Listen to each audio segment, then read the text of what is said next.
Just over a year ago, Fairyloot launched their quarterly epic fantasy subscription, which was amazing news for me because that just so happens to be my favorite genre. And I do think that there is a gap in the market for really beautiful, aesthetic, special editions of newly released adult epic fantasy. And I'm not saying that there's nobody out there doing that because, you know, the Broken Binding exists. And if you are interested in the Broken Binding sci-fi and fantasy subscription, then stay tuned to my channel because we'll have something come in very soon in the future, and I am of course a subscriber. But personally, I think that Fairyloot make the prettiest editions. They have the most beautiful books in all of their subs, and so I was especially excited when Fairyloot were doing an epic fantasy sub because while there are special editions of a lot of epic fantasy out there, I don't always find them the most attractive. And I can confirm that over the last year, Fairyloot have produced some beautiful books for this subscription. But in this video, we're going to find out whether the contents of the books are actually any good. So full disclosure, I started out as a paying subscriber of the Fairyloot Epic Fantasy box. I was so excited about this from the moment that they announced it, so I signed up immediately, but I am also a rep for all three of Fairyloot's monthly boxes. So they did send me an email and asked me if I would like to add the Epic box to my selection, and I obviously said yes. So these have all been sent to me free of charge to show to you guys on my channel in my monthly unboxing videos, but all of the reviews, all of the thoughts, the opinions that you see in here are going to be entirely my own and brutally honest, as they do tend to be, whether you asked for it or not. So you may notice that I only have 3 books here. There have been 4 books for this sub over the last year, the first of which was of course The Devils by Jo Abercrombie.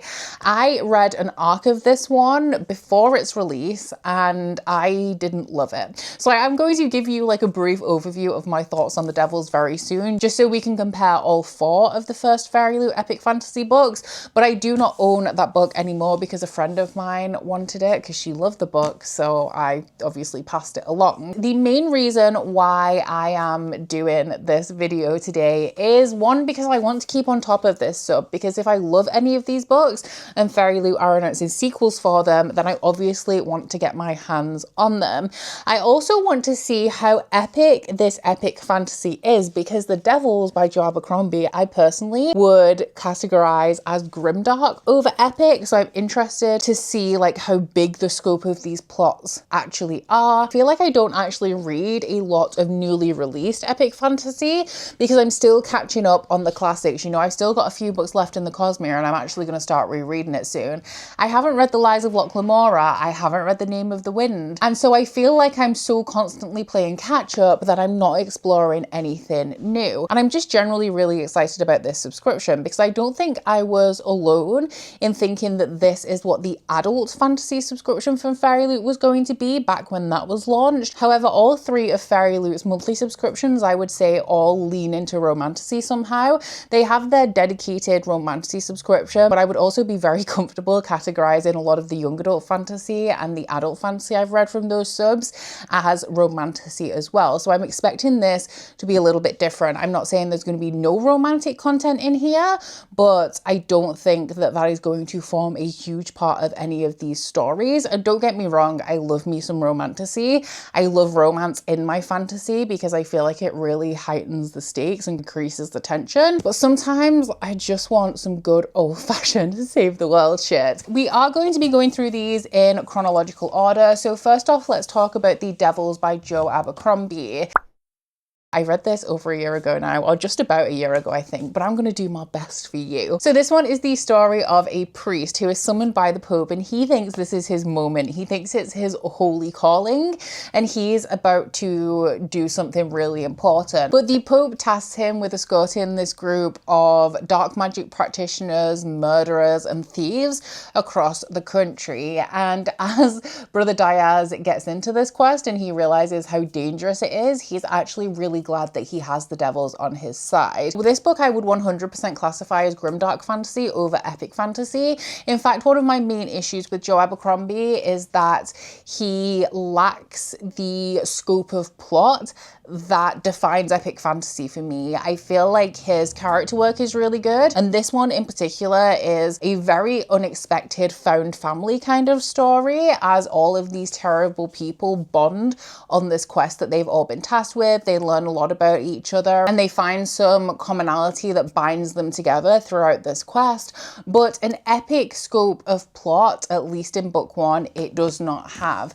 And I have read all of Joe Abercrombie's first lore world, which is what I thought was going to be an epic fantasy series, but I would actually say that one of the core themes of that series, more than anything, is futility and how good intentions don't necessarily manifest into anything, how you can go out there with the best intentions, but you know life is going to grind you down. And even though all of this potential like epic stuff may be happening in the background, that doesn't actually mean that it has any significance. It doesn't mean that the good guys are going to save the day. It doesn't mean that the world's going to be saved. It doesn't mean that anything's going to get better for anyone just because there's potential for it happening kind of like in the background. So The Devils for me was actually Joe Abercrombie's last chance. I don't think that it is a bad book at all, and I think that if you like Joe Abercrombie, then you will love The Devils. However, Joe Abercrombie is very hit and miss to me. I love epic fantasy so much that I really struggle with Joe Abercrombie because I feel like he's intentionally leaving this trail of breadcrumbs throughout his books that doesn't amount to anything, and it frustrates me to no end. Like, I feel as a reader, I need that finality. I need us to be building up to something. I need that epic climax. I need all of these plot points to actually become relevant and become a part of something, and that is not something that Joe Abercrombie does, in my opinion. I'm also not a huge fan of Joe Abercrombie's humor, and I do feel like it can lean a little bit crass, which isn't to my particular taste. So with The Devils, in the end, I ended up giving it 3 stars.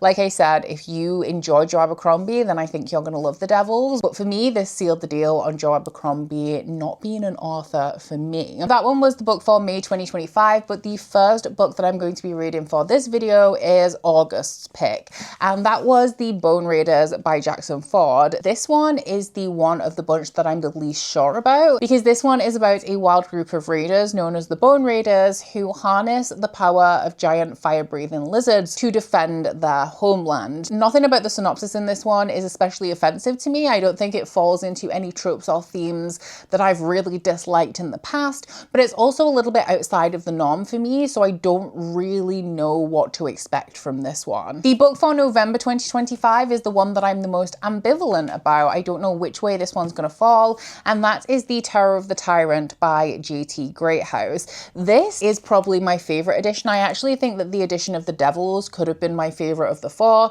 but of the 3 we've got left, I really, really love this one. I love the sketch style, the rose gold on the black and white. I think it's absolutely gorgeous. And this one is following a talented sorceress who is on the hunt for magical remnants that were left behind by ancient beings so that she can pull the world out of darkness. This one does have elements that I think that I would really enjoy, so I guess it depends on the writing style and the execution. And I haven't read anything from any of these authors before either, so I don't really know what to expect in terms of their writing style, the level of complexity that they deal with, how intense and vast their world building is. I'm going in completely blind on all of these. But the one that I'm the most excited for, I'm pretty sure is a debut, and that one is The Book of Fallen Leaves by A.S. Tamaki. This one has been pitched to me as Game of Thrones with samurai. That is all that I know about it. That is all that I need to know about it. So what that implies to me is that we have an Asian-inspired, politically intricate, multi-perspective storyline with potential for betrayal and backstabbing. I also do really love this edition, if I'm being honest, and this one is the pick for February 2026. So obviously I'll give you a little bit more detail on the actual plots of these as I'm getting into them, but for now it is time to start The Bone Raiders by Jackson Ford. So I've decided to immersive read this one. I stuck the audiobook on alongside reading it physically because the first thing that I noticed when I picked this book up is that the writing is humorous. And humor in books is hit or miss to me in general, but specifically when it comes to the fantasy genre, I really like my books to be serious.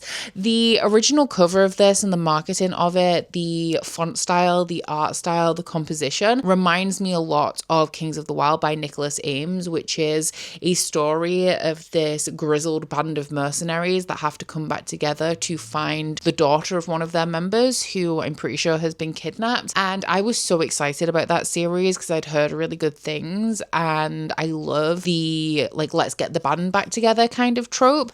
However, the humor in that completely killed it for me. I think I DNF'd it around the 50% mark. And honestly, having already made the connection between the cover style of this series and Kings of the Wild, I probably should have had a little bit of an inkling of what the tone of this was going to be, because I feel like they're very intentionally trying to subliminally market this series towards fans of Kings of the Wild by making them look very similar. But alas, until I started this one, I had no idea that we were going to have a little bit of a humorous note to it. That being said, at this point in the story that I'm currently up to, which is about 150 pages of the way in, I do feel like it is balancing that with more serious elements. It has a lot less humor than something like Kings of the Wild does. I feel like the character dynamics and their relationships can be humorous in parts, but generally the topics that they're tackling and the way they're approaching them so far have been taken seriously. It's just sometimes the dialogue between characters, I would say, is where the majority of the humor lies, and I feel like the dialogue specifically has a little bit of a more modern, colloquial, conversational edge to it than you would expect for a series that is kind of ambiguously historical, given that this is obviously a fantastical story. It doesn't tie itself to any particular historical figures or time periods, but we are talking about these wide open grassy plains, and the big adversary in here that I'm assuming we're going to try to be conquering is a Khan. I feel like that automatically insinuates it is roughly of a particular time period, but the way that the characters speak to each other, amongst other things, obviously is a much more modern take. But the storyline in this one is nothing too elaborate, and at the point where I'm at, it is pretty closely following what I very briefly mentioned at the beginning of this video, because we are following this group of raiders, and they're all women. I believe that there used to be men amongst their ranks, and now it's only the women that are left behind, which doesn't mean anything because they're incredibly badass and, I was going to say, good at their jobs. Is it good to be good at raiding? Questionable, but the interesting thing about this one actually is that we are on the side of the raiders. The people who would typically be the bad guys of a novel are the ones that we're rooting for, because essentially there is a Khan who's gotten a little too big for his boots, and he has decided that everybody has to live in this horrible, disgusting city that he has made.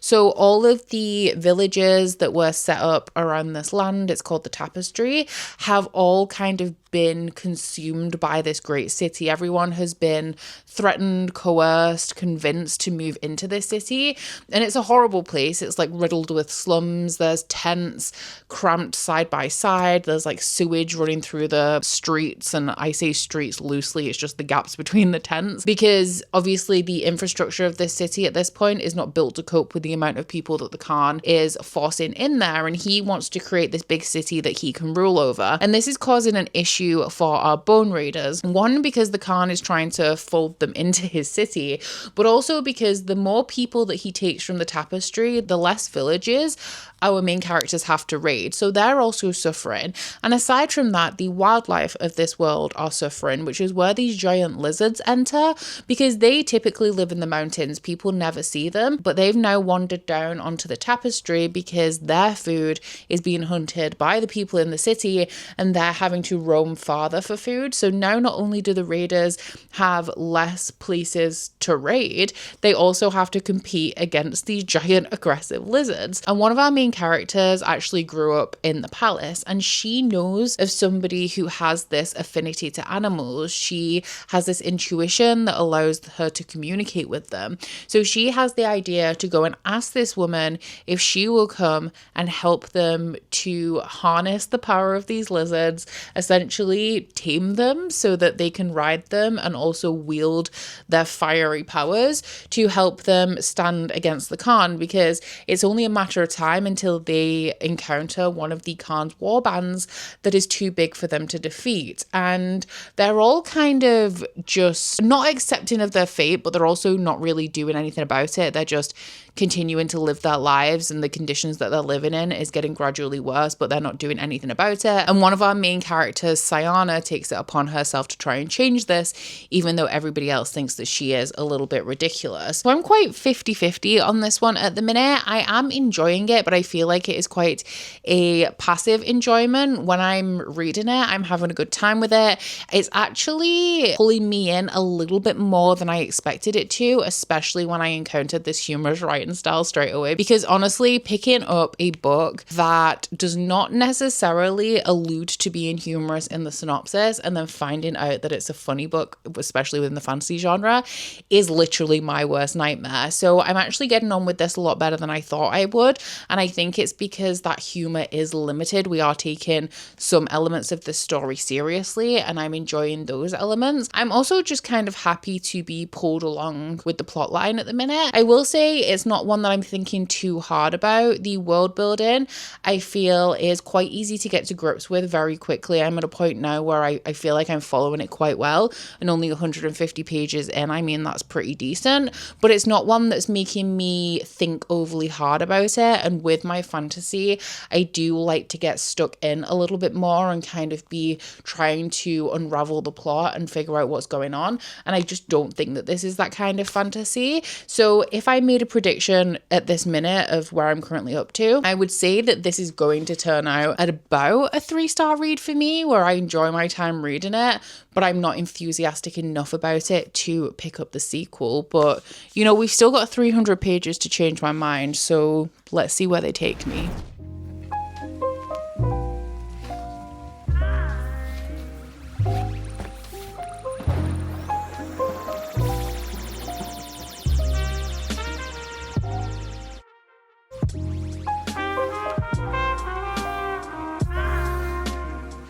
So this is a little bit of a surprise, but at almost 300 pages into the Bone Raiders, I do feel like I've really settled into this story now, and I'm quite enjoying it.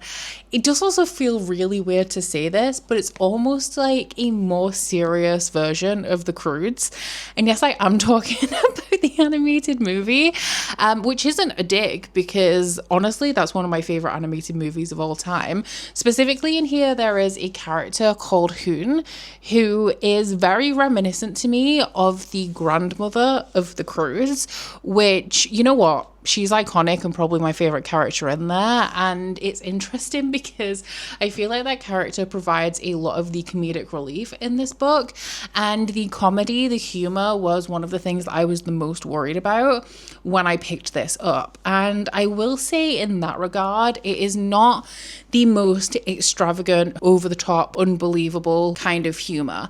And I think that that is why I am still able to get along with this, because I don't feel like it is super slapstick or dramatic, because I feel like when we have that kind of humor in fantasy, based on the fact that I prefer my fantasies to be more serious, when we stray into things that are unbelievable for the sake of humor, it has the complete opposite effect on me, where I don't find it funny at all, and it actually really irritates me. And I feel like this has a lot less of the elaborate action scene, trick shot gone wrong kind of humor, and more relies on, as I said before, the dynamic and dialogue between the characters being slightly on the humorous side. That being said, I do think that if I wasn't immersion reading this, I would be struggling with it a lot more. And the audiobook, in terms of its execution, is not necessarily one that I would recommend. I am very, very picky with audio though, which is definitely worth noting. I like my audiobooks to be more of a performance. I like the narrator to put on voices. I like there to be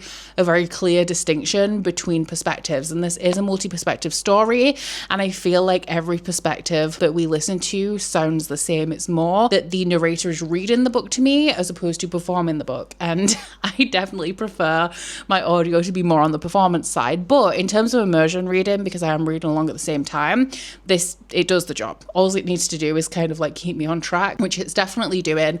and was the reason that I decided to go the audiobook route anyway, because as soon as I found out that the writing in this was humorous, I was like, okay, I need an assist in locking in on this. Like, I need something to help me hone my focus, and I do feel like that has really helped me. I obviously can't say for sure that I would have put this book down without the audiobook, but I definitely think that it has helped me to get this far in this book as quickly as I have. And I read like 200 pages of this yesterday. I think because it is, I don't even want to say it's relatively fast paced is the thing. I feel like we're really taking our time with what we're working on. I mean, 2/3 of the way through this book, and apart from one accidental riding of a lizard, we are not there yet. We are not riding lizards into battle. So I feel like we are taking our time with kind of like what we're trying to achieve. But I think that weirdly for fantasy, especially adult fantasy, this book is really easy to pick up and read in fits and starts. Like, I have no issue reading a chapter, putting it down, picking it back up, and then immediately just kind of like finding my place in the story again and being able to continue on. This is unusual for me because I do generally prefer to read fantasy in longer sessions so that I get kind of like absorbed and locked into the world a little bit faster, because I do feel like sometimes it takes me a little bit longer to reacquaint myself with the story, kind of figure out where we're up to. So it's just easier to remain in that session than try and do that like every couple of chapters. But I feel like the fact that this is so easy to pick up and put down is making it feel a little bit faster paced. And I do think that the fact that we are flipping between perspectives, the majority of which are in the same location, is also helping with that readability of this, giving like different perspectives on the same kind of situation. Now, saying that, my favorite character in here is one that is consistent throughout the book but pops up less frequently than the other two, who are both members of the Ricarda, and that is Yasunte. And she is the sister of the animal hunter that the Ricarda have found and kidnapped to help them train the lizard. So she is actually the right hand of the Khan. And, you know, she hasn't treated her sister very well, which we find out in her first chapter. She is somebody who takes authority of a situation and does what is best in terms of the bigger picture. And it's very obvious that she is somebody who will sacrifice other people's lives and other people's well-being in pursuit of that goal. And I think that she kind of relies on her sister to understand that she's seeing the big picture, whereas actually I think it's really damaged their relationship. But as soon as Yasunte finds out that her sister has been kidnapped, she very quickly figures out who's done it, and she starts to hunt the Ricarda. So while we have the perspective of two members of the Ricarda, we also have the perspective of Yasunte, who is in pursuit of them. Now, I do think that the reason why I'm enjoying her perspective a little bit more is because I feel like her viewpoint is what makes this feel like epic fantasy. I haven't made my mind up for myself whether I would consider this to be epic yet. At the point where we're at with the two perspectives of the Ricarda that we're following, the scope of the plot is not huge. They're more focused on their own survival than anything else, but because we have the Khan in the background who is forcing people to move into this city against their will, and we have people who maybe don't agree with that and they're fighting back against it, I do see how we have potential for a plot line that overthrows the governing body of this world to return it to not necessarily a more peaceful land, but a land where people are free to choose the way that they want to live without the oppressive hand of the Khan. So when we have Yasunte's perspective, she is more politically minded. She gives us a little bit more insight into the Khan and also her relationship with the Khan and her responsibilities on his behalf. And that, for me, as somebody who enjoys more political fantasy, especially when it's dealing with things like court politics, is proving to be a little bit more interesting than the lizard taming plotline that we have going on. But overall, yeah, I'm having a better time with this than I expected to. I'm still not sure how I'm going to feel about this at the end. I think that right now I would estimate that my final rating of this would be a little bit more positive than I thought it would be when I was just a third of the way through this book. But I think for me to be invested enough to go out of my way to pick up and read the sequel, I think that we would have to end this book on a note that promises a little bit of a widening of the scope of this plot line, maybe branching out into that governmental takedown kind of thing, as opposed to more just fun adventures on the tapestry with lizards. Let me just say that by the time I got to the end of this book, Yusunte's perspective, no longer my favorite. I do still think it was really interesting to read, and I love when we have perspectives that are working against our main characters. We see this a lot in series like The Faithful and the Fallen by John Gwynne, and I mean, everybody is working against everybody in Game of Thrones. And I do really like to have almost a counterweight to the characters that we're supposed to be rooting for, to provide a more balanced narrative. I find that it really enriches the world because you're getting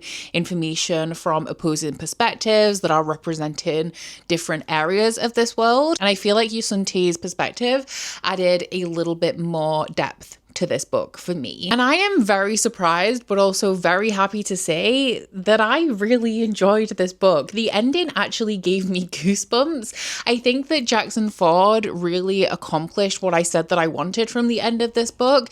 It didn't go for this super groundbreaking, grand scene that makes me desperate to pick up book 2. But the moment that we left this on, the escalation of events throughout the end of this book to this final point, and that one last scene that we got, I think served really well into motivating me to pick up the sequel. And you know what? Now is the perfect time to do so, because I'm pretty sure it was released last week. These books have only been released in paperback outside of any special editions. I'm not sure whether Fairyloot are planning on doing a sequel to this one. I wouldn't be mad about getting the paperbacks of this series though. It's actually quite refreshing to see a series that is published straight into paperback. And I also feel a lot less reluctant to buy a paperback of the sequel and maybe pick up a special edition if Fairyloot choose to announce and publish one, as opposed to going out to buy a brand new hardback and spending all that money and then investing in a special edition that essentially costs the same price later down the line. I have no idea how many books are going to be in this series. I did try and look it up, but all Google seems to be telling me without really deep diving into it is that there are 2 books published so far. The second book is kind of being promoted as a novel, like it's a new Ricarda novel. So I'm not sure if we're going to be following exactly the same perspectives. I haven't looked at the synopsis yet. I'm going to do that when I'm done here. But I would assume that we are, based on where this left off. We have a lot of things unfinished. And I feel like this is going to serve as a really good springboard into the rest of this story. I would really like to see where book 2 goes as well within the scope of the plot.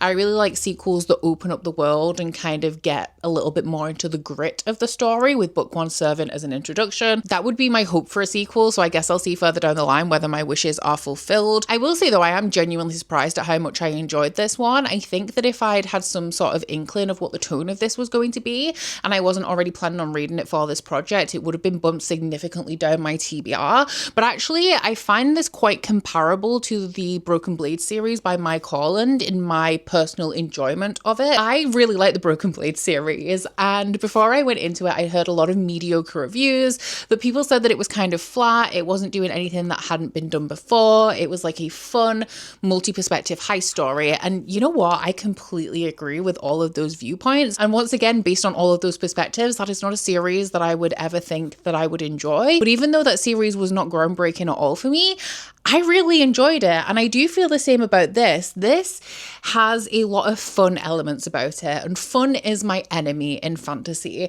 But I do feel like Jackson Ford strikes a really nice balance between humorous dialogue and more serious themes. I really enjoyed the themes of found family that we have in here. My favorite perspective, hands down, is Hoon.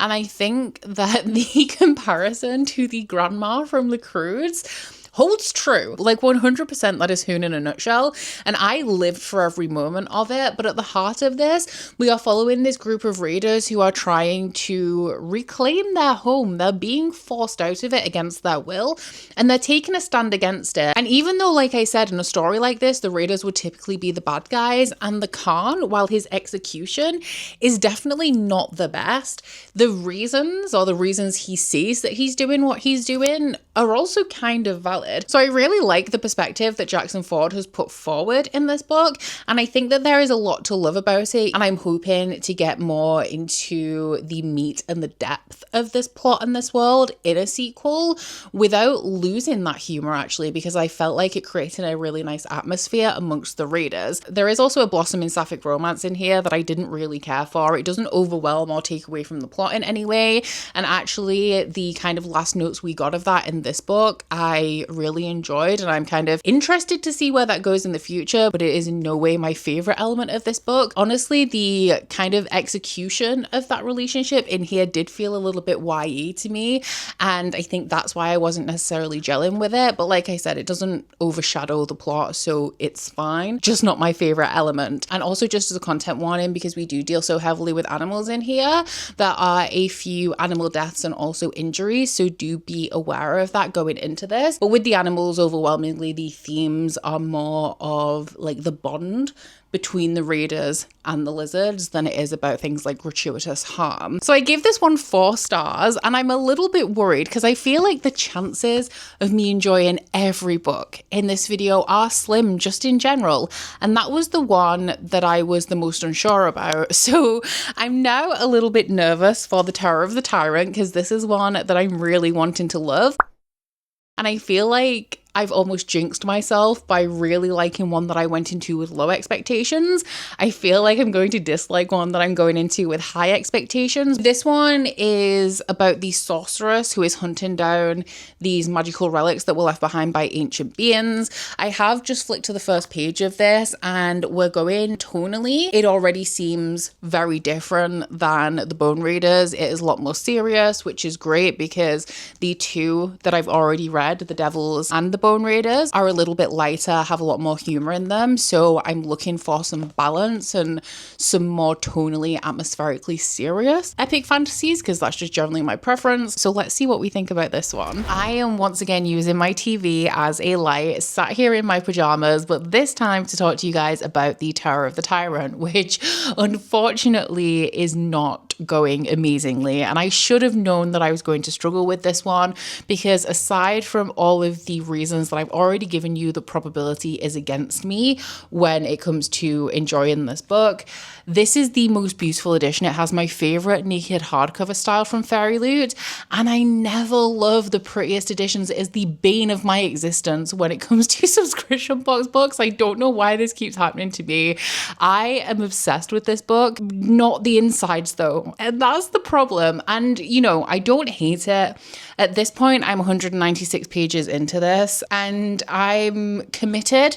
At this moment in time, I'm still committed to this story. One of the reasons why I am struggling with it is that it is a very slow read, and that in itself is not a problem. I love a slow book, but coupled with the fact that I'm not necessarily enjoying it the most, sometimes it can be a little bit of a struggle. And I think that my main problem right now is that I'm only really interested in one of the perspectives, and then stylistically this is not necessarily my preference. But let's talk about that. So starting off with a synopsis, this has 3 perspectives. We are following the sorceress who is trying to get a kind of like research project that she has greenlit by the university, like the magical sorcerer city that she comes from. So to conduct this research, she needs this very valuable resource, and the resource is pretty rare. They can't manufacture it as quickly as they can manufacture literally anything else, and so they only grant this resource to the most promising projects. And our main character Fola is trying to prove that her project is worth it. So she's traveling around the world to try and gather more research, more evidence that will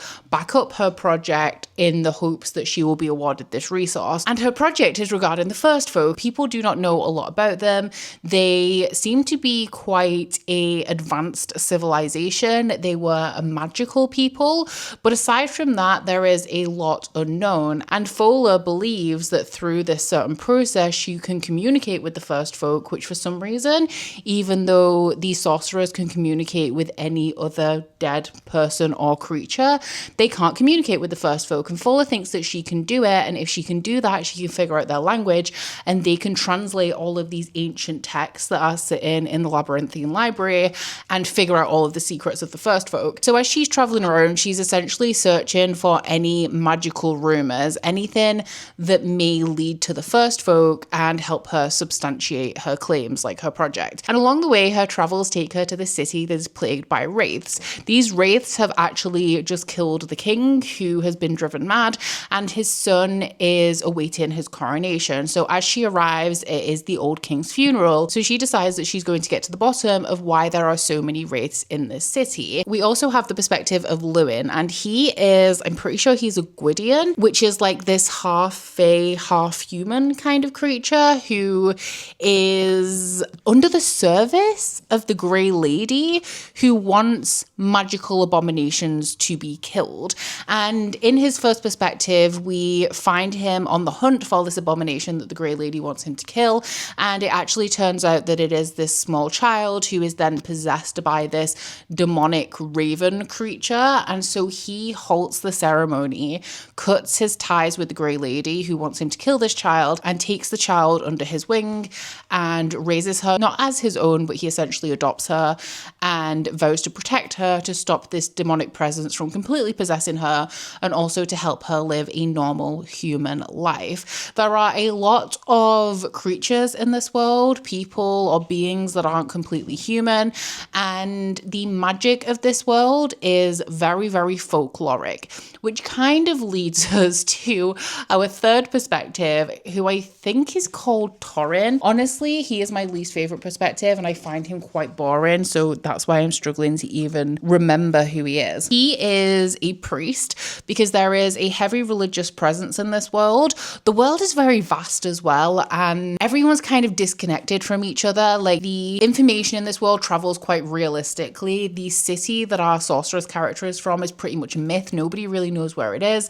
and word of the kingdoms like travels slowly across the world. So there's one part of this world that is actually quite under the grasp of this holy order. The priest is called Torin, and the city that our main character travels to, which is called Parwis, is currently not under the influence of this holy order. However, with the death of the king, they have seen an opportunity to spread the light to the rest of the world. They are also very anti-abomination, and Fola encounters a group of them on the road that try to kill her, like in her first or second chapter of this book, very early on. But one of our perspectives is Torin, who is a member of this holy order. So you can imagine what following him is like. He is completely on the wrong path, but he thinks he's on the right one. And this book to me so far is quite reminiscent of classic fantasy, but it has the narration style of a video game, specifically Divinity 2. And if you guys don't know what that is, it is a game that is made by the same people as Baldur's Gate. So if you've enjoyed playing Baldur's Gate, then I definitely recommend going back to Divinity 2. But I don't know whether it's because I'm immersion reading this one as well, and we have a English narrator that really reminds me of the narration style of the storyline of video games like Divinity 3. But this also quite heavily reminds me of The Witcher 3, both in the narrative style, the kind of creatures that we have, the kind of fantasy that this is, the way that we're following three people who are travelers throughout this world. The character of Lewin is actually a monster hunter, and the way that he is like half human, half fae, the way that he was taken from his family to enter into the service of the Grey Lady is also very Geralt coded. But we also have Fola, who at the moment is taking the role of the dominant character, who is a sorceress, which is a character archetype that we also have heavily present in the Witcher series. And the way that these people are all being drawn together to tackle the same problem, which involves a child, also reminds me a lot of The Witcher. I have not read the series. I've watched the TV show, not the Liam Hemsworth ones, only the Henry Cavill ones. And I've also played The Witcher 3, and the books, I've read the first one, which is a collection of short stories. I don't love short stories. I kind of want to persevere and push through and get to the bulk of that series. But tonally, I also did not love it. This is a lot more heavily folkloric than my preference when it comes to fantasy. And I think that that is why I'm struggling with it. Objectively right now, I don't think it's bad. I just think that the narrative style, the type of world that this is, and the writing style of this is not typically what I enjoy. And so I am struggling with it a little bit, especially because Fola's perspective is the only one that I feel is truly engaging me. Torrens especially, I really keep zoning out. Lewin, I kind of drop in and out of. I find his perspective interesting in some elements. He is traveling with a troupe of entertainers, and when we get into that aspect of it, I'm not enjoying it so much. But I think because it's so reminiscent to me of video game narration as well, I'm missing the video game part of it. Like, I have the storyline, but I'm missing the part where I get to engage in the world. And so I feel like I keep kind of dipping in and out of this one. As well as that, like I said, it is a pretty slow read. It's a pretty big book and the chapters are long, so I feel like my progress with this one has been pretty slow going. But at the minute, I kind of want to see how it's going to draw to a close, because this is also a standalone, which is kind of interesting, but I am very much in the camp of like, there's a reason why standalone epic fantasies aren't really a thing. So I'm interested to kind of see what the point of this story is. And the good thing about it is that if I don't end up loving it, then I can just stop here and read this as a completed thing. From the way that JT Greathouse actually explains it in the Fairyloot letter, this is kind of going to be like The Priory of the Orange Tree by Samantha Shannon, where it is its own standalone story, but also serves as an introduction to a world that JT Greathouse intends to write more stories in. So at the minute, I think it is great for fans of dark fairy tale-esque folkloric fantasy. That doesn't typically work for me though, so the jury's still out on this one. Bad news, guys. I have read a little bit more of The Tower of the Tyrant. I'm now 236 pages into it. So I've read an additional 40 pages, and unfortunately I do think that I'm going to call it and I'm going to be DNFing this here. I do feel like I've given it a good go. I read a solid chunk of this book. Tonally, it's just really not working for me. I think that this is a story that is more about the world than anything else, which typically is something that I really enjoy. But I think that the fact that I'm only enjoying one of the three perspectives is what I'm really struggling with, even though the writing style is not something that I'm loving, and the type of fantasy that this is not one that I typically enjoy.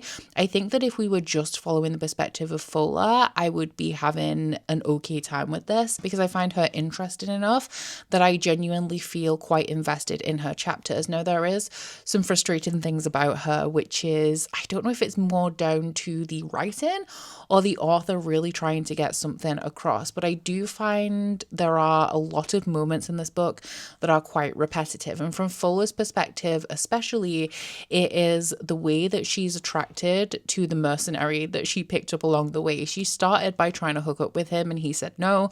So then she said, well, how about I pay you for protection and you accompany me on my journey? And he was like, yeah, sure. So then now in every chapter that we have from her, she's either talking about how attractive she finds him or talking about how she can't do anything about the fact that she's attracted to him because there's a power imbalance, as she is currently his employer. And if she propositioned him, she doesn't know whether he would be saying yes because he actually wants to hook up with her or whether it would just be because she's paying him.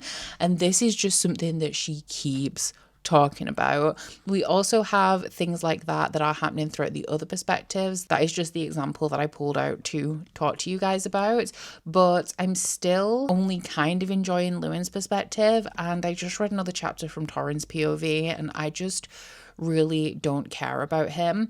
Now, I have had a quick glance over the reviews on Goodreads and there are a lot of people who really love this book. The average Goodreads rating is about a 3.8. I did ask, because I'm currently on sprints, I asked my patrons whether anyone had read it, which unfortunately they haven't. Do let me know down in the comments, because you're going to see this video before I even think about getting around to unhauling this one, which I'm very sad about. But let me know if you finished this and let me know how it ends. Not in spoilers, but just let me know whether the end of this is so fantastic that it's kind of worth pushing through, because I originally decided to try and persevere with this book despite not having the best time with it, in case with this being a standalone, the ending was absolutely brilliant. But unfortunately, with how I feel about it right now, picking this book up is more of a chore than anything, and the fact that I'm making slow progress on it is really reinforcing that feeling. So I'd really appreciate it if you guys let me know whether you think that this one is worth pushing through, or whether you think that I'm doing the right thing with DNFing and it just kind of continues on in the same vein. But for now, I'm going to be putting this one down and setting it aside. It's the curse of the pretty book, guys. I swear, every single time this happens to me. But that does mean that I am going to be picking up the book that I'm most excited about in this vlog, and that is the Book of Fallen Leaves by A.S. Tamaki. While I was doing a little bit of a deep dive into the reviews for The Tower of the Tyrant, I did decide to look at all of the average ratings for all of the books that have been in the first year of Fairyloot's epic sub. And unfortunately, it does seem that the average ratings do descend from first book to most recent book, with the first book, The Devils, having the highest average rating, and each one is a little bit lower until we get to The Book of Fallen Leaves at 3.6. I'm still going into this very excited about it, because in comparison to The Tower of the Tyrant, this is very much my kind of fantasy. The top of the synopsis says, enter a world of gods and monsters, of scheming nobles and honor-bound samurai clans, a world on the brink of war.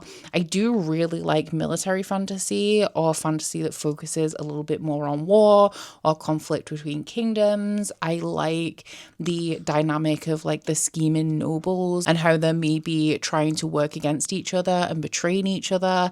I especially like it when those betrayals can be a little bit more emotionally impactful. And I'm also really hoping that I love the setting and the world of this one specifically.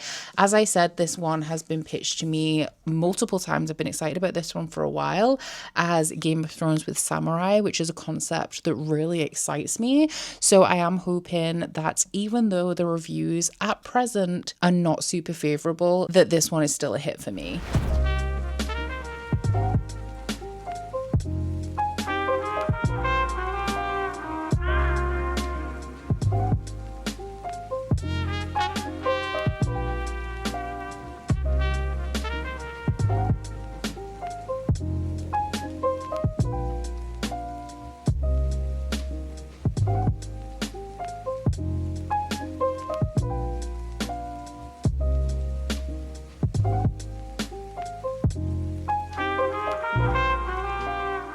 So at 200 pages into the Book of Fallen Leaves, I can definitely see the comparison to Game of Thrones.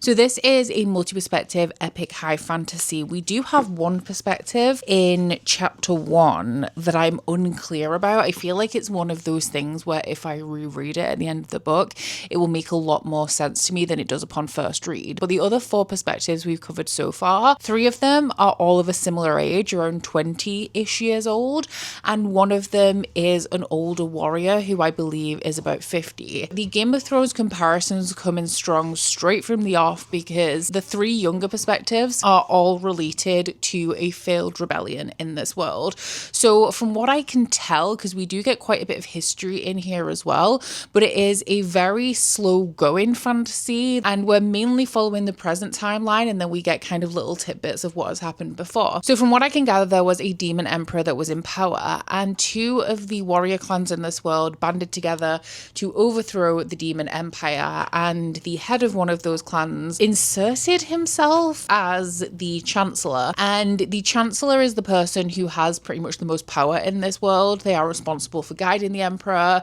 They are the most knowledgeable. They make the majority of the decisions. And I think that the emperor is more of a bloodline thing, while the chancellor is the person who like truly holds the power. The other clan is the one that we mainly follow from our 4 perspectives, and they are now disgraced because 2 years after they overthrew the demon emperor, and the demon emperor bit is the bit that I'm unsure about because we're mainly focusing on the rebellion part that came after, as opposed to the original thing that everyone banded together to do. But 2 years after this, the head of one of the clans rebelled. He was executed by the guy who stepped in as chancellor, and the majority of his family, his clan, were all slain for rebelling. but his son managed to escape. Now, everybody thinks that his son is dead because the person who found the child was the guy who rebelled's brother, Yora, who is one of our main perspectives.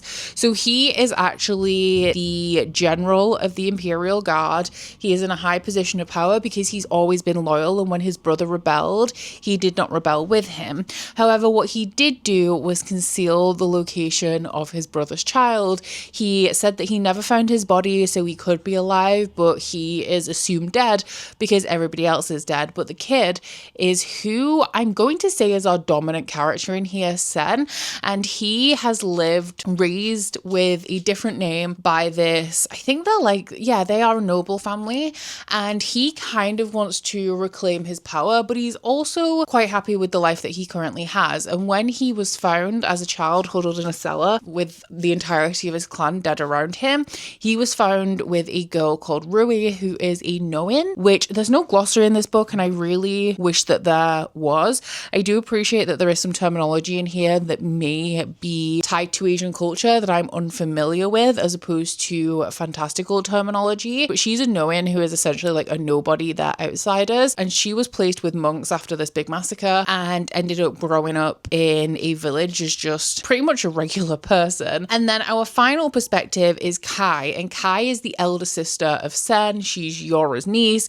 She is the daughter of the guy that rebelled and was killed, and she has, shall we say, been kept hostage. It's a similar dynamic as Sansa Stark in Game of Thrones, where she is kept close to the royal family to try and keep the Starks in line. And it's like, okay, well, if you do anything, then we have your sister here and we could make her life hell. So she has been raised amongst the nobility, amongst the royal family. She is still a lady, and she has been once again placed as a ward. She's been raised by a different noble family, but as she is coming of age, she is maybe wanting to claim some lands for herself. Her and her uncle have been allowed to live despite her father's rebellion, so she doesn't think that she should suffer for being the daughter of a rebel. She believes that she should be allowed to claim and rule the lands that are rightfully hers and belong to her family. So all of this kind of comes to a head with the retired emperor, who does not like the power that the chancellor holds, and so he is actually trying to orchestrate a civil war in his own land. He thinks that his son, who is very young and who is now the emperor, is essentially a puppet emperor. He doesn't think that this is something that is very well hidden, and he is essentially at the mercy of the chancellor, who is the person who actually rules the land.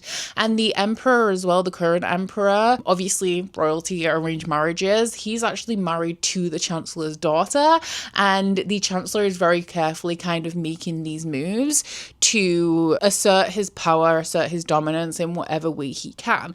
And the retired emperor kind of gets the other clan on side, like all of our main perspectives, because they were done wrong by the chancellor. It's the chancellor that executed the father that rebelled. And so all of these perspectives that are tied to this rebellion kind of come together as this civil war plotline comes to a head. Now, I am 200 pages in, and I will say we have no civil war yet. We are still putting everything into place. And as we know, when I started this book, I noticed that the Goodreads average rating was pretty low on this one. So before I came to update you guys on this, I actually went ahead and checked that out, because I wouldn't say that I'm so gripped by this book that I'm struggling to put it down, but also I don't think there's any chance of me DNF in this. Like, I am quite content to see this through. So I went through the Goodreads review because I was like, why does everyone dislike this book? And I mean, 3.6 is not a terrible rating, but it's also not an amazing one. And all of the negative reviews I could see, anything that is a 3-star or below, is from people who've either DNF'd because they were bored, or people who think that it was very, very slow and therefore they were bored. Now, a lot of the DNFs were happening before the 40 to 50% mark. I'm currently about 30 to 40% of the way through this book, and I ain't worried about completing this one. I'm having a really good time. I'm really used to slow moving epic fantasy like this, and this is what I meant when I said this sounds like the kind of fantasy that I would really like. I'm happy with this taking forever. What I would like from this is a dynamic end that either takes me by surprise or makes me really eager for book 2. But as it is the first book in an epic fantasy series, I'm quite happy for this to take forever to get established, which, I mean, it is slow going right now, but I'm not really bored. There are perspectives that I prefer over others. Sen and Rui's perspective do intersect a lot more. The first step in Sen's path is that he would like to train to become a better warrior, so he essentially stalks a monk until the monk agrees to train him. And Rui, after a very unfortunate series of events, also ends up wrapped up in their storyline. And those two, while I'm still interested in them, I feel like Sen has had the chosen one effect in that I feel like he is the Corbin, the Fitz of this story. And for some reason, I think because a lot of those characters are types of characters, shall we say, are written to almost be self-inserts. Like, they're a little bit bland, they're a little bit blank, so you can impose yourself onto them. However, in this genre, those characters tend to be male, and so it's harder for me as a woman to kind of paste myself over them and insert myself into the story that way. So I often find the chosen one character to be the most boring of them all, because it's the supporting characters that are a lot more interesting. So Sen and Rui and what's going on with them is fine, but I'm actually so much more interested in Yora and Kai right now because I love political machinations, and I also really like that Yora is different to the other three perspectives that we have, in that he is of the generation that came before. He knows a lot more of what has actually already happened because he's already lived it, which is more interesting to me when it comes to the world building. I want a full picture of this world. I want to know exactly what's gone on, and his perspective is providing that from his own first-hand account.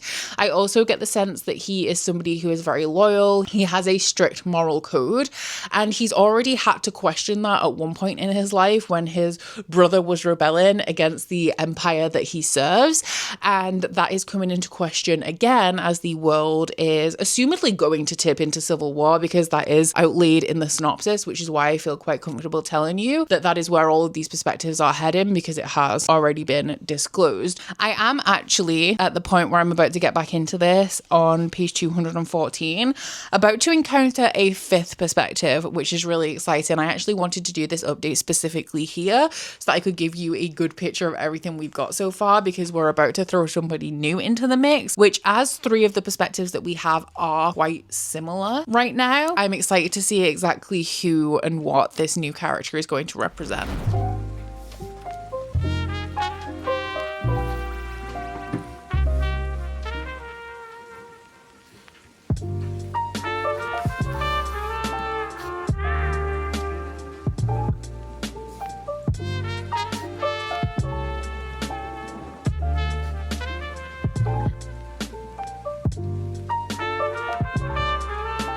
I am in the final stretch of this now. I've just hit part 4, which is the final part of this book. It's about 450 pages of the way through, and I'm hoping for something really special in the last 150 pages of this, because I love a slow book. I love a book that takes its time with the world building, establishing us within whatever's going on, like societally, politically, introducing us to the characters, allowing us to really get to know them.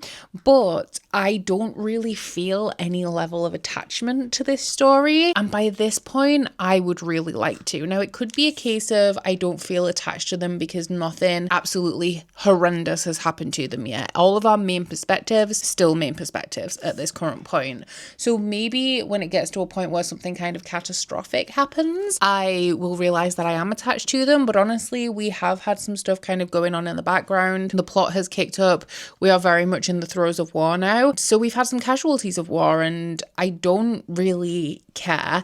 I am still seeing these similarities to Game of Thrones in this as well, even down to the way that the story is told, because I feel like my personal investment in Game of Thrones was very heavily enriched by the fact that I'd seen all of the TV shows. So even though George R.R. Martin's writing is not the most emotive, just like I don't really feel A.S. Tamaki's is, I was still attached to to the characters in the story because that attachment had been built by the TV show. This is what I would say is a heavily plot-driven story as opposed to character-driven, and I appreciate that because of the level of detail that we're getting when it comes to the world, the politics, and everything that's kind of going on and building this story.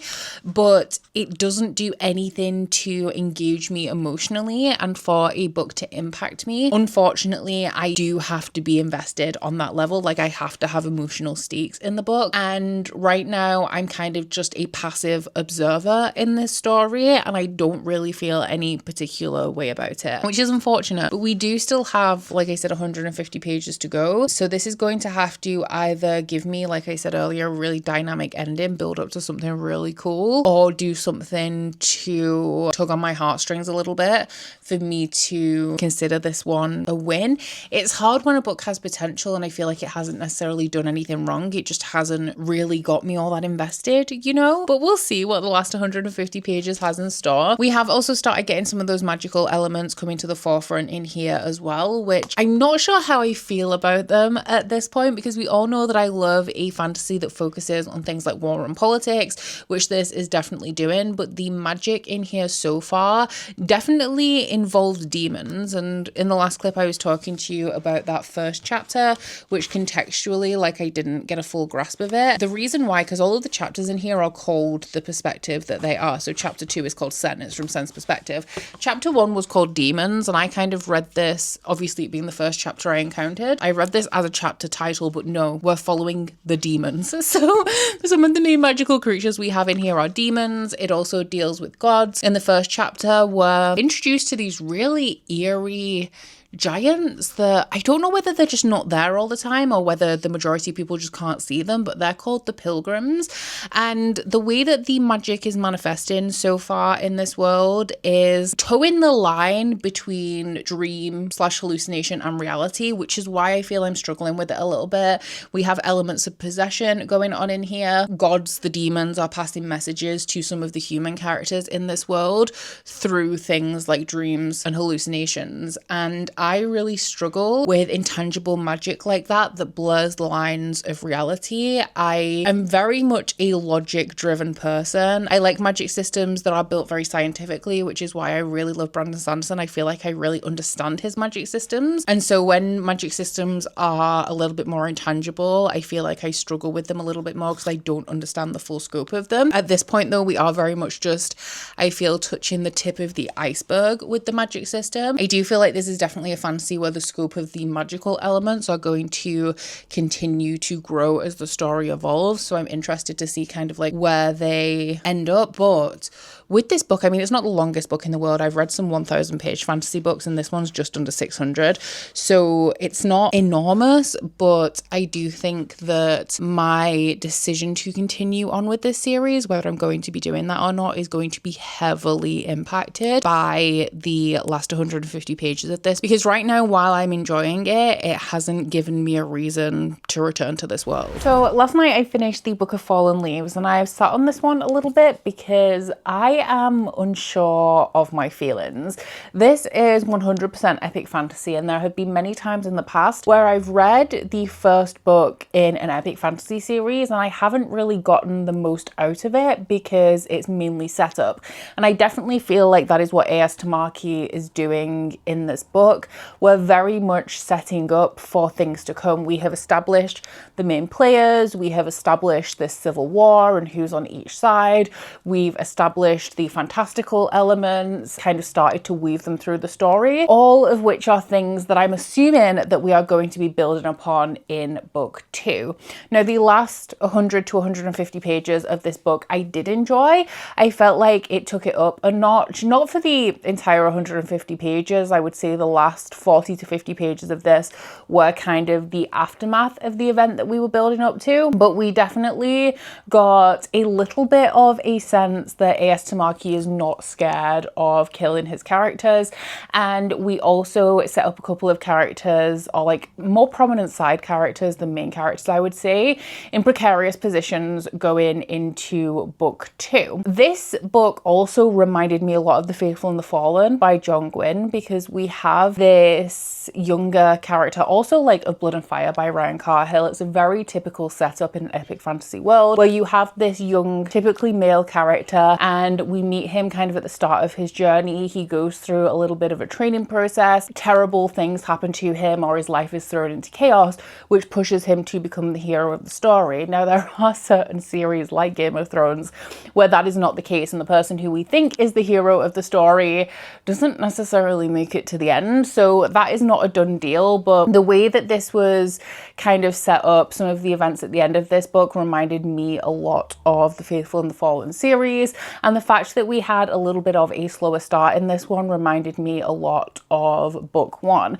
Now, there is a big difference in the writing style of A.S. Tamaki and John Gwynne. I feel like John Gwynne is more akin to Robin Hobb in that we have this intricate, fantastical, overarching fantasy plot line, but we also have a little bit of a more emotive writing style.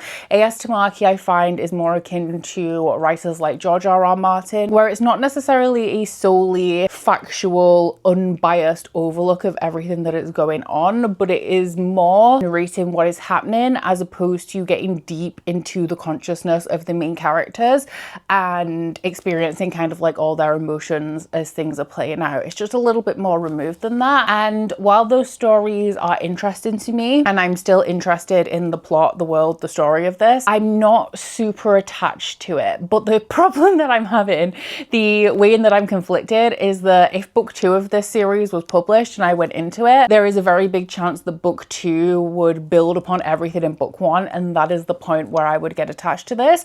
So I'm finding it's really hard for me to make a decision on this book based on just this book, because epic fantasy tends to be such a slow burn, and I find that with every book in the series I normally build a new level of attachment. So in terms of book 1, I am giving this a 3.5. I think that it has a lot of potential. A little bit iffy about the magical elements. The word that I was trying to find when I was talking to you guys in the last clip about straddling the line between dream and reality is visions. There's a lot of like prophetic visions in here, and they have a lot of uncertainty that come with them because visions of the future do not always come to pass.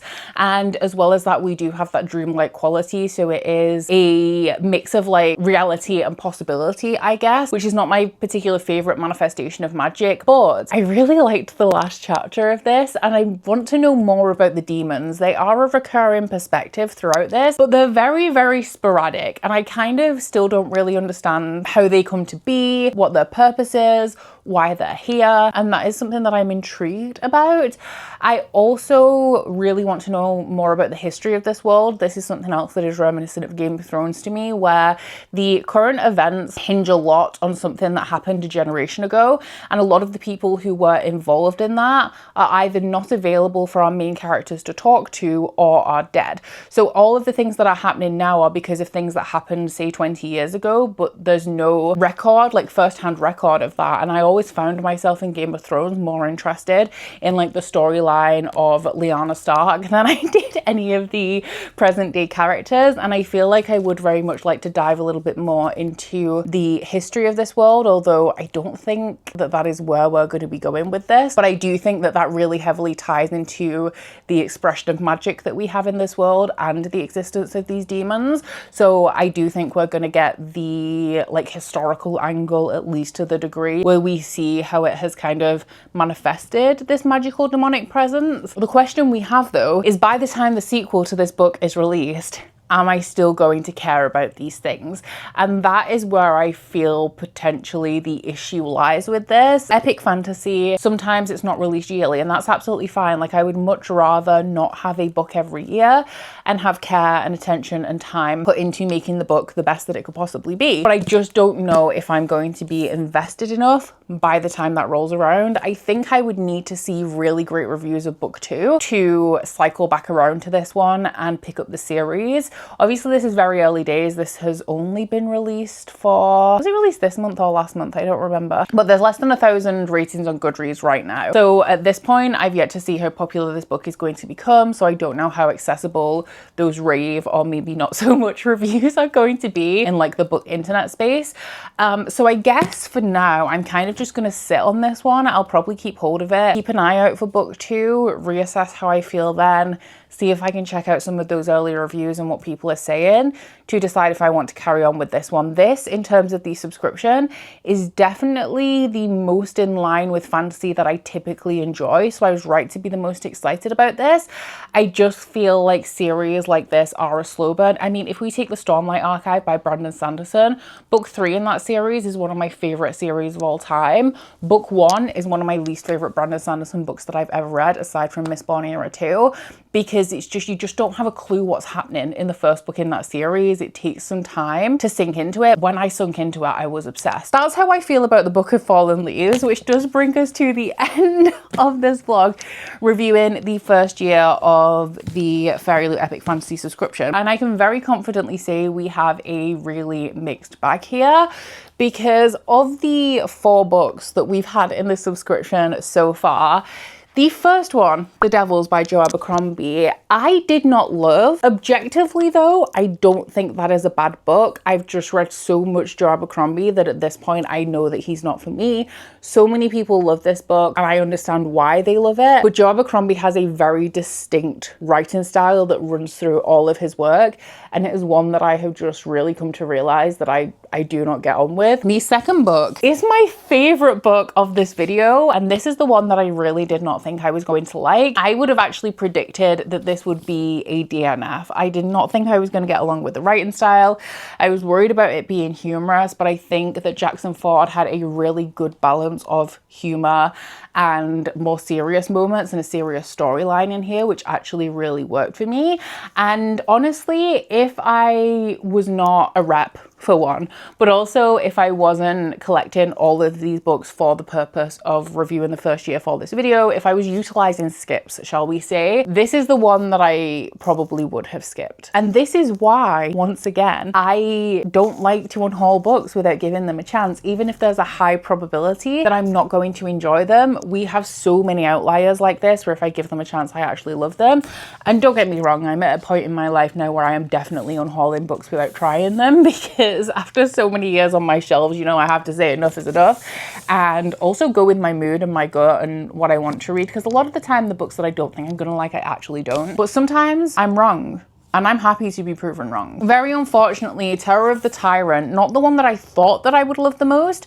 I think I've heard mid things about JT Greathouse's other series, and that is why going into this, I had a feeling that it may not be for me. I wanted to love this one though, because this is the nicest edition. Well, The Devils actually was gorgeous, but of the ones that I still have, this is the nicest edition and the one that I wanted to keep as a trophy for my shelves. Unfortunately, this was our one DNF for the episode. I am still open for you guys to change my mind in the comments if you read this and you loved it. But what I want to know really is, does this get better? Like, is it worth it? This would have to do something really amazing with the end of this for me to want to pick it back up and push through. Throughout the course of reading the Book of Fallen Leaves, actually, I have considered it because I see potential for improvement. It is just a standalone, so I don't have to worry about being tied into anything else when I get to the end of this. But I just really wasn't having a good time. I was bored and I was really struggling to pick this one up.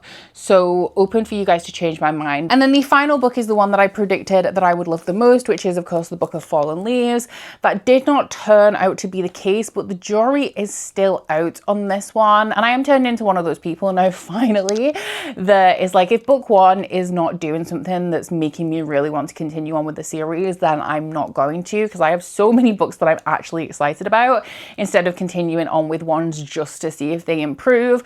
I do think epic fantasy is a little bit different though, because there are so many cases where the series just goes from strength to strength as it continues. Unfortunately, that is not something I'm going to be able to find out anytime soon, because this book has just been released, which really compounds the problem that we're having here, which means we're kind of at a 50-50 split here with the Bone Raiders and the Book of Fallen Leaves being books that I enjoyed, and The Tower of the Tyrant and The Demons being ones that I didn't. What does this mean for the Fairyloot Epic Fantasy subscription as a whole? Honestly, nothing. I have honestly come to the conclusion throughout making various iterations of these subscription box review videos that the job of a subscription box is to appeal to as wide an audience as possible within whatever niche it is that they're going for. So it does make sense that within a subscription there would be books that I enjoyed and books that I don't enjoy, especially when my personal taste is so particular. Joe Abercrombie has a very distinct, grimdark, gory, very humorous writing style. He also always tends to have some interpretation of a historical English world that he's working with.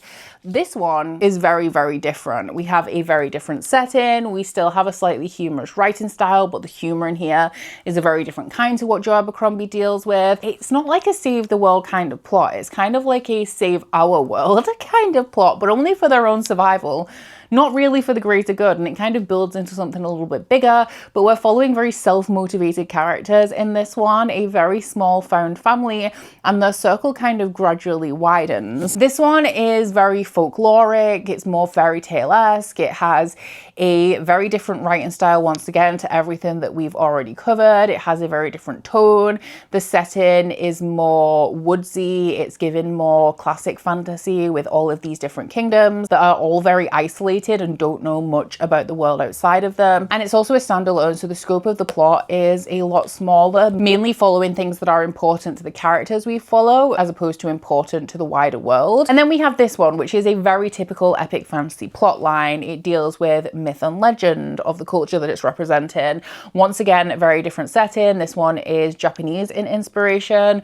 We have civil war, we have nobility, we have lost heirs, we have betrayal, we have dramatic events in history affecting the events of the present. And I would also say much less unique writing style in comparison to the first three books, because this is very in line with the rest of the books of its genre that I have read and enjoyed in the past. So obviously with that in mind, there's going to be hits and misses in the subscription for a lot of people, unless you like epic fantasy just as a wider genre, regardless of things like themes, style, and scope of plot. For me, while I do love epic fantasy as a genre, I am quite particular. As we know, I do feel like this is a stellar lineup for the first year of the subscription though. I think that while it's not to my personal taste and I was a little bit disappointed, The Devils by Joe Abercrombie in terms of the wider audience of this subscription box was a banger to start this sub with. And it is unfortunate that they're kind of declining in average rating, but obviously that is just a little bit of a coincidence. And I am interested to see what comes from this subscription in the future. Personally, I would like it to be more consistently along the lines of this type of fantasy, although obviously that could get a little bit boring if every book is essentially the same. But yeah, I'm excited to see what the next year brings. It's also really hard to make a definitive statement on a subscription that's only had 4 books, because I feel like our sample pool isn't big enough. So maybe because this is a quarterly subscription, I'll follow this up in another year and read the next year of the epic fantasy sub. I do feel like that would be a lot more manageable than trying to keep on top of all of the subscription boxes. Like I did the first year of the Romantasy, doing another 12 books to do the second year of the Romantasy sub would be a lot, whereas this is a lot more manageable and it would hold me accountable to actually keep in on top of this subscription, which as it is epic fantasy, which is my favorite genre, that is something that I would very much like to do. So I hope that this video has been helpful to you if you have been interested in any of the books that Fairyloot has featured in this epic fantasy subscription so far. And I do hope that you have also enjoyed this one. As I gave a little bit of a hint to at the beginning of this vlog, I am hoping to make a similar style of video for the Broken Binding sci-fi and fantasy subscription when I've gathered a full year of their books, although that one will probably be split up into parts because theirs has gone from being bi-monthly to monthly, so I have a lot more books to cover. I'm also excited to potentially do a little comparison of both of these subs. My original plan was to do them kind of like side by side, but because they're on a different cycle, like monthly versus quarterly, it's very hard to do a side by side comparison, but I kind of like to see if we could do that in some way in the future. But I do hope you have enjoyed this video if you've made it this far. If you have, please don't forget to like if you liked it and subscribe if you wanna, and I'll see you guys next week. Bye. Oh, you bite your friend like chocolate. You say you're go and nobody knows, with guns hidden under our petticoats. We're never gonna quit it, no, we're never gonna quit it, no.